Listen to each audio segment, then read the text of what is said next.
ओम नमो भगवते वासुदेवाय।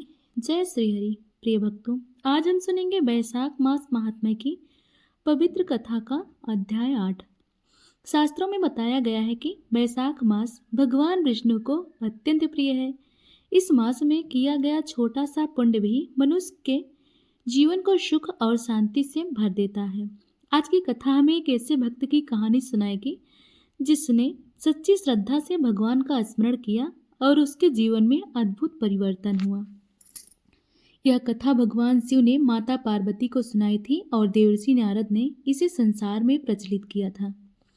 तो आइए शुरू करते हैं बैसाख मास महात्म्य की पावन कथा का अध्याय 8। एक समय देवर्षि नारद कैलाश पर्वत पर पहुंचे। वहां भगवान शिव और माता पार्वती विराजमान थे।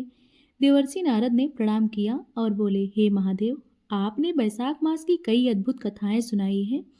क्या इस मास से जुड़ी कोई और कथा भी है? भगवान शिव बोले, हे नारद, बैसाख मास का महात्म्य अनंत है। आज मैं तुम्हें एक ऐसे ब्राह्मण की कथा सुनाता हूँ जिसने इस मास में श्रद्धा से भगवान का स्मरण किया। बहुत समय पहले एक शांत गांव में एक ब्राह्मण रहता था। वह अत्यंत सरल और धर्मप्रिय था। वह प्रतिदिन भगवान विष्णु की पूजा करता था। उसका जीवन बहुत सादा था, लेकिन उसके मन में भगवान के प्रति अटूट भक्ति थी। जब बैसाख मास आया तो उसने निश्चय किया कि वह पूरे मास भगवान की विशेष पूजा करेगा। गांव के पास एक सुंदर सरोवर था। लोग कहते थे कि बैसाख मास में उस सरोवर में स्नान करने से महान पुण्य मिलता है। ब्राह्मण प्रतिदिन सुबह वहां स्नान करने जाता। स्नान के बाद वह भगवान विष्णु का नाम जप करता। धीरे धीरे उसकी भक्ति और भी गहरी हो गई। एक दिन जब वह सरोवर के किनारे बैठकर भगवान का स्मरण कर रहा था, तभी अचानक वहां एक दिव्य प्रकाश प्रकट हुआ। उस प्रकाश से भगवान विष्णु के दूत प्रकट हुए।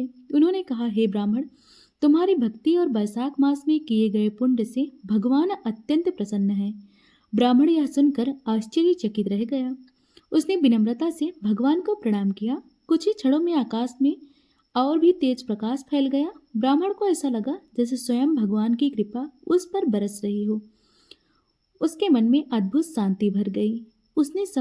उसे समझ आ गया कि सच्ची भक्ति ही सबसे बड़ा धन है।